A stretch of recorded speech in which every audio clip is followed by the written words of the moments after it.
But Shall we? speaking of criminals, Okay, so Levon Williams, aka Big Psych. Now they Yvonne, show him, and Seven keeps on covering this man's story. Like I don't know what kind of relationship he has with them, but they show him coming out the court in October after September arrest. Now he was a violence interrupter. For those who don't know, they fall under the purview of the Office of Engagement for Neighborhood Safety, which is also called ONSE, and I believe they are under the mayor's Department of Public Safety and what have you. Okay, so violence interrupters are pretty much usually ex-offenders who are brought into the community to target. There's about 25 priority zones that ONSE has identified to target these zones, and using their interventions basically reduce violent crimes, right? But it's interesting, we're seeing this uptick or trend where the violence interrupters are actually being convicted for violent crimes. So Big Psych, he gets out. So he was arrested for gun possession, and he had 2 pounds of fake weed laced with amphetamines in the trunk. But when he gets out, he doesn't talk into about his charges. He talks about how there's not enough protection for violence interrupters when they go out there in the streets. And, they go to these different neighborhoods that are supposed to be dangerous. So basically, what do you expect them to do? Though that don't have nothing to do with what he got arrested for, right? So then when he gets out, he starts basically jumping from whoever podcast will put him on and going online and going on live. Oh, he got fired. So he's disgruntled. So he goes on live he got and fired from basically what?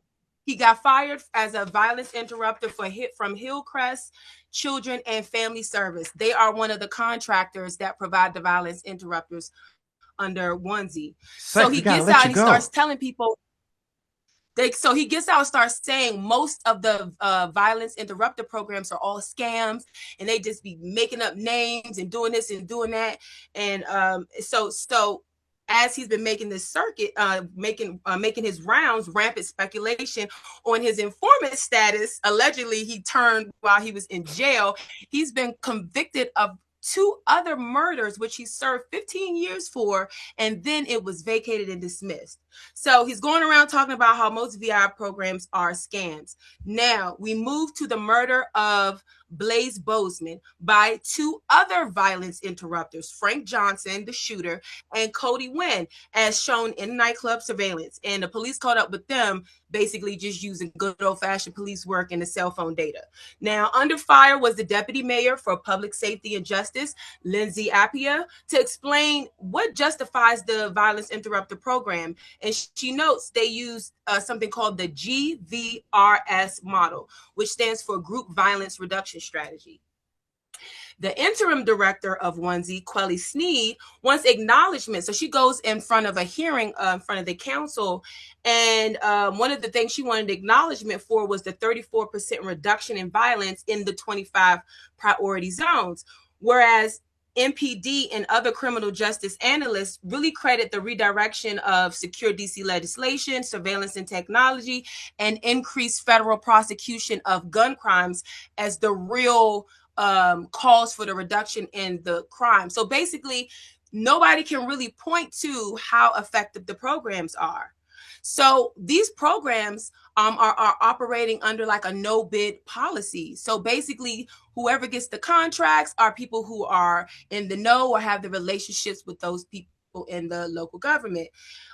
Moving forward, new protocols, oversight, and requirements are allegedly supposed to be implemented regarding training, metrics, tracking, and all of that. Why? Well, the information Big Psych couldn't wait to jump online to tell everybody about was about the fraud. But in the skip. So do not feel sorry for this man. He has been okay. So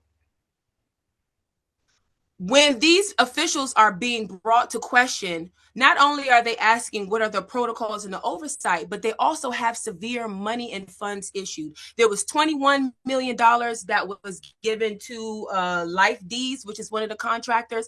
There was $800,000 that the DC Council gave to ONSE to direct these violent interrupters, and they have no accounting ability. They have no accountability. Was that 21 million? 21 million for life deeds with egregious misdeeds, and 400,000 went to, hold on, 20. Yeah, I think it's 21, but let me double check that. I took notes, but 400,000 of that went to his family's salaries. He basically was just putting different people in positions. There's no tracking. They found out that there was just a lot of fraud going on. So all of this, so from this guy calling out the violence interrupters to us realizing that once again, local government is wasting taxpayer money on programs.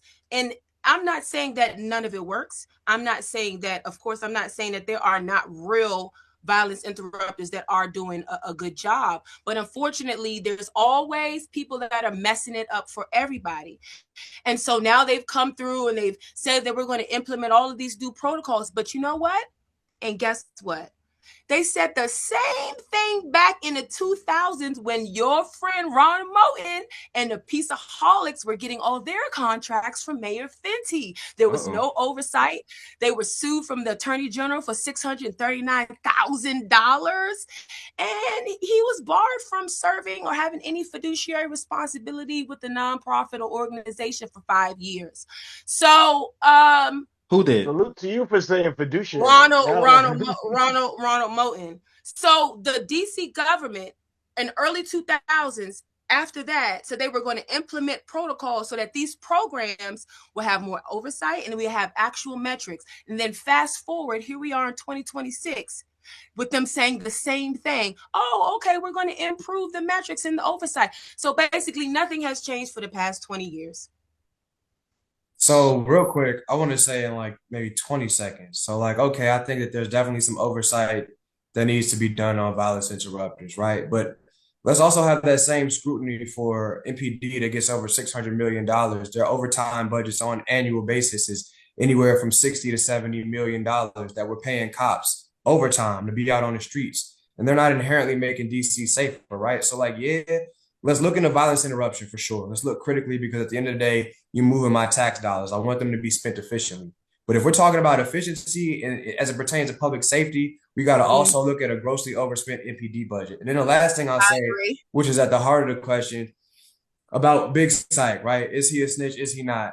I don't know enough of the facts to call that man a snitch. I've seen some of the social media content. Oh yeah, shout out Lindsey and Barbara's Son TV. And the thing is, right? Like, I'm really from DC, and like you could die with that title on you.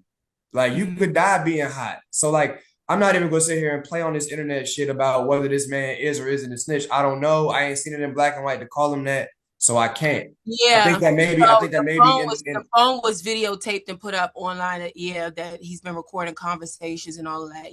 Everybody can go get their details from. I got a lot of this from Lindsey and Barbara's Son TV, but no, the evidence and the receipts are there.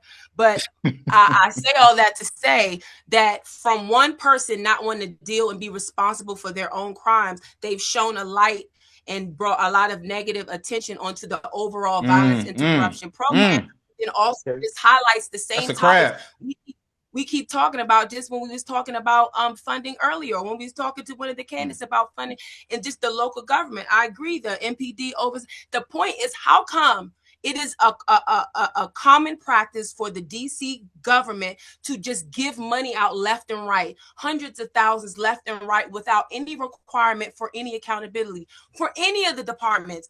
Why is that okay? I mean, it's not okay, but homie hookups exist everywhere. We gotta be real about that too. I mean, even some of the revelations from the Epstein files. So you on the side of, oh, how come it's a problem with black people? Do you on that side, bro? Who, me? Yeah.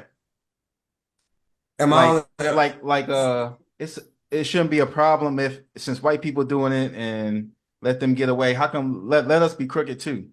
Or should we be more Nah,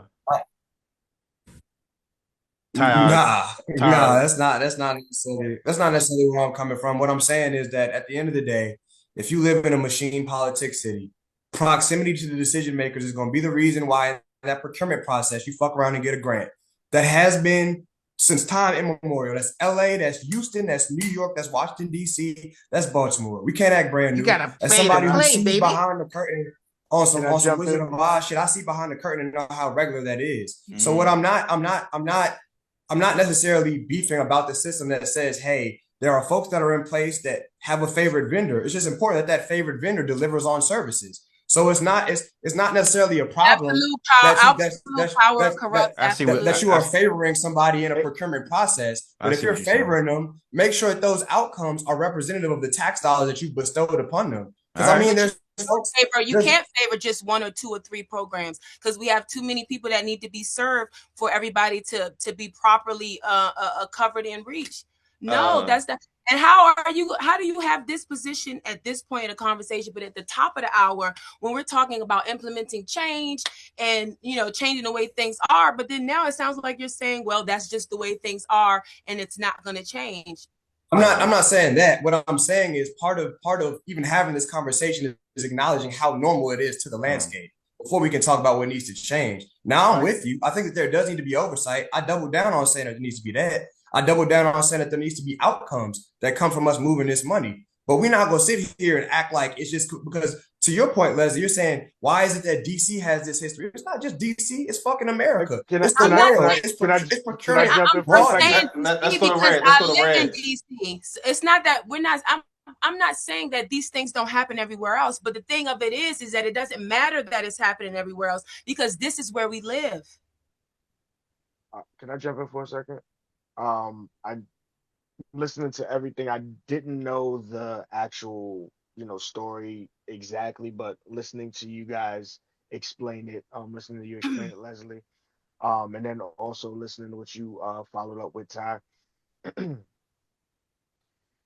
I don't know if any of you have been keeping up with it, but to me, this sounds like a another version of what happened with Big U in LA and the Grid program and Nipsey Hussle and Mm. everything like that. It's like the same thing. Like they're taking, someone who has influence in the hood because he's a gang member who did time, and now he come back to the hood and he uses the Grid program, funneling money from the LAPD, doing committing crimes, extortion, whatever, all underneath the umbrella of this grid program, but still out here doing, X, Y, and Z. So yes, you're right. It's not just, something that happens in DC, it happens everywhere. But just listening to the story that Leslie was describing, if you if you follow the Big U and the whole Nipsey situation or whatever, and he's Yeah, I currently didn't follow that one. he's currently in prison right now, under a RICO,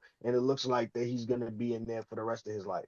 But that like everything at which you're pretty much like that's literally Literally the what same has thing. Yeah. Well, same I thing. think it's just what it's based on is an evidence-based model, the GVRS, whatever the letters were, I wrote it down. But my thing is that there are actually in all of these programs, in all of these departments, because we was one topic when it was about the youth violence and Trump sending the troops, then we were talking about youth programs. Remember? I think Darren was on here too. Yeah. Remember we put up the site and I was like, well, what does this program do? What does this program do? So we talk about all of them, but my thing is there are people who are doing good work in all of these programs. But the reason why it's not okay or cool for you to just the same person or the same two organizations keep getting all the grant money is because one, this is what happens, and two, there are too many good people. There are too many qualified people and those who need services Doing the good work. for it to be able to be reached by these few people that because you're in the position. So, the council, they got a couple of things on the ballot that they're trying to move, condense some of these programs into one. Yeah, it's a lot. Let's go to Bond. Last word. So we have the same exact problem back home. And often what happens is those who are more proximal to power or the council people or the mayors, they get the funding.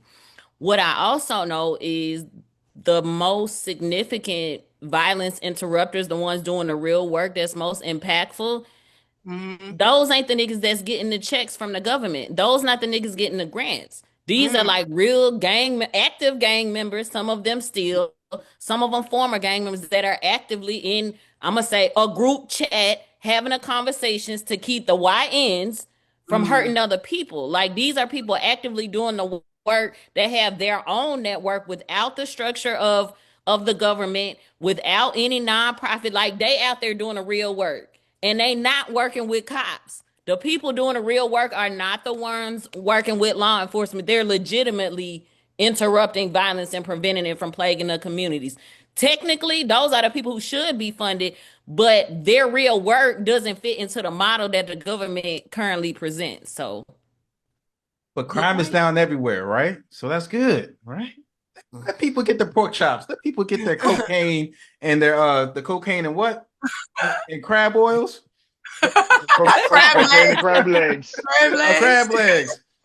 But you know, the whole thing is we're trying to stop the violence, so you don't end up Increase the peace. so you don't end up in the grave. So let's go to an update